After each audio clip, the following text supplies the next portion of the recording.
The American industrial heartland is no stranger to change. For generations, companies like Ford and John Deere have been woven into the fabric of American life.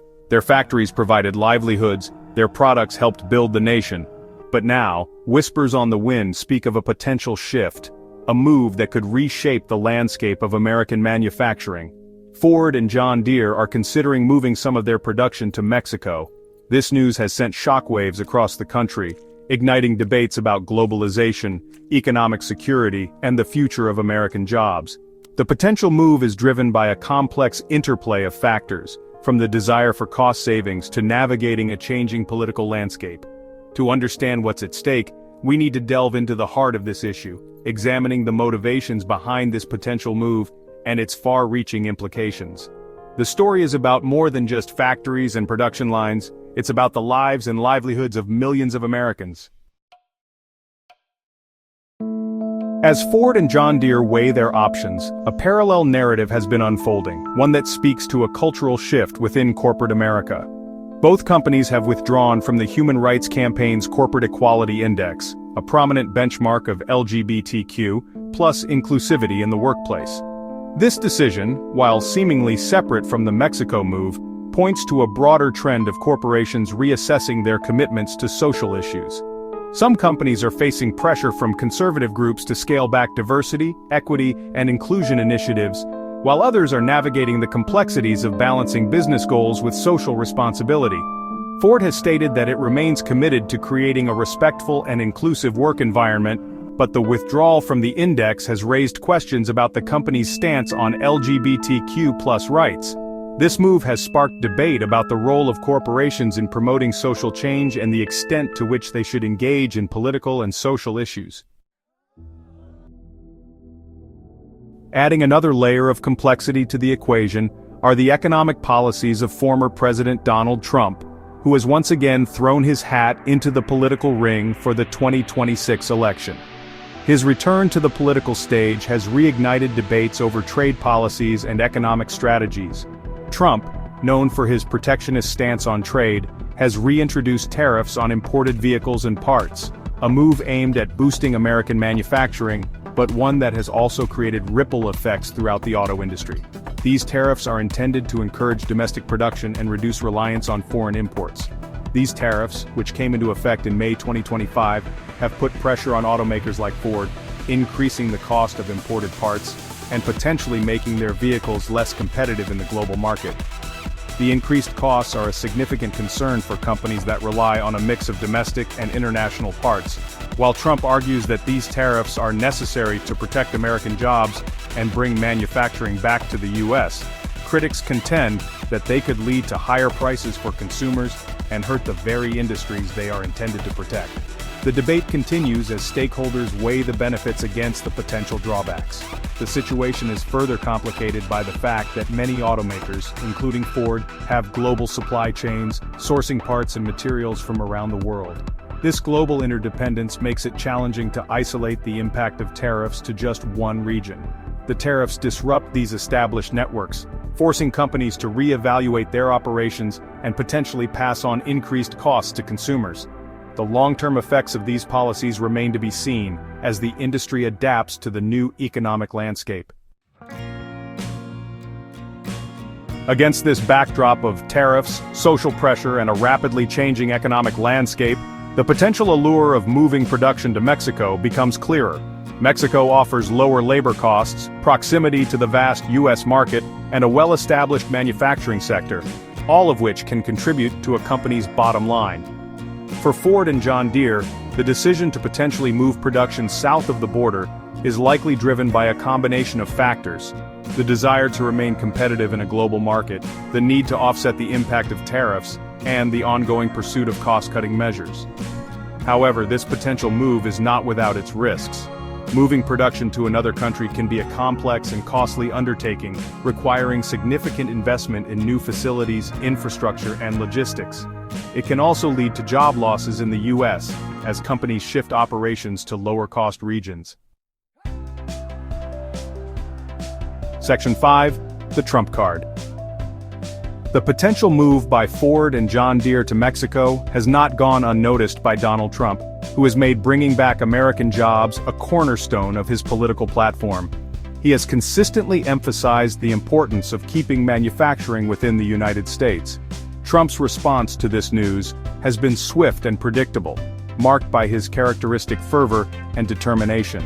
Condemning the potential move as a betrayal of American workers and a threat to the country's economic security, he argues that such actions undermine the very fabric of American industry.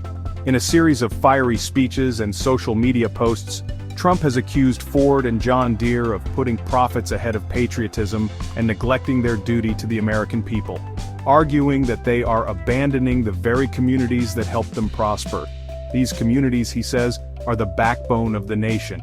He has threatened to impose further tariffs and penalties on companies that move production overseas, aiming to deter such decisions, vowing to make them, quote, pay a very big price. His stance is clear and uncompromising.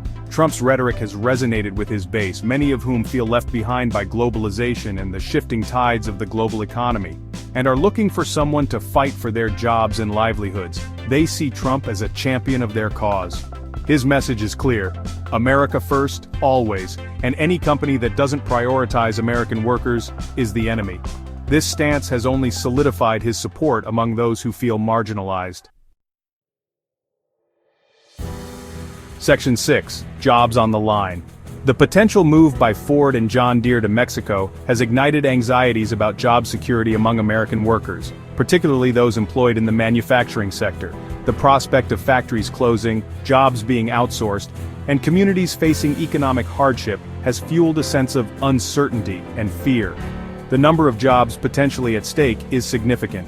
Ford alone employs thousands of workers in its U.S. plants, and the ripple effects of a production shift would be felt throughout the automotive supply chain, impacting countless other businesses and livelihoods. The potential job losses are not just a statistic. They represent real people with families to support, mortgages to pay, and dreams for the future.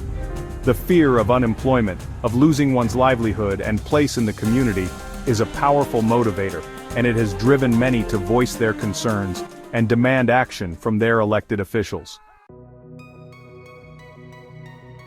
Section 7. A town called Dependence.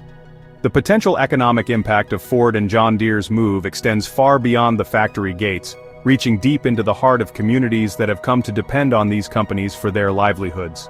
These towns are not just places on a map. They are living, breathing communities where every job lost can ripple through families and local businesses. For generations, towns and cities across the American heartland have grown up around manufacturing plants, their economies intrinsically linked to the fortunes of these industrial giants. The history of these places is often written in the rise and fall of their factories. These communities rely on the jobs, tax revenue, and economic activity generated by companies like Ford and John Deere. The presence of these companies often means the difference between a thriving town and one struggling to survive. The closure of a factory, or even a partial shift in production, can have a devastating impact on these towns, leading to job losses, business closures, and a decline in the overall quality of life. The social fabric of these communities can be torn apart, leaving lasting scars. The potential move by Ford and John Deere is a stark reminder of the vulnerabilities faced by communities that rely heavily on a single industry or employer. It highlights the precarious nature of economic dependence on a few large companies. It underscores the need for economic diversification, for creating a more resilient and adaptable economic base that can weather the storms of globalization and technological change. Communities must look towards innovation and new industries to secure their future. Section 8. Beyond the balance sheet. While the economic implications of Ford and John Deere's potential move are undeniable, the story goes beyond the bottom line, touching on deeper issues of corporate responsibility, social justice, and the changing relationship between business and society. Critics argue that companies have a moral obligation to consider the impact of their decisions on their workers, communities, and the environment, even if it means sacrificing some profits. They contend that the pursuit of shareholder value should not come at the expense of social good. The debate over corporate social responsibility is complex and multifaceted, with no easy answers.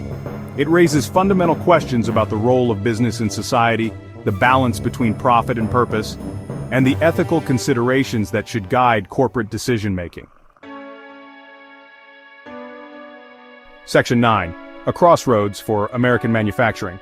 The potential move by Ford and John Deere to Mexico represents a crossroads for American manufacturing, a pivotal moment that highlights the challenges and opportunities facing this vital sector of the economy. It is a story that is still unfolding with no clear outcome in sight. The future of American manufacturing will depend on a complex interplay of factors, including government policies, technological advancements, global competition, and the ability of companies to adapt to a rapidly changing landscape. It will require innovation, collaboration, and a commitment to investing in the workforce of the future. The decisions made by companies like Ford and John Deere and the responses of policymakers will have far-reaching consequences for American workers, communities, and the nation's economic competitiveness. The stakes are high, and the time for action is now.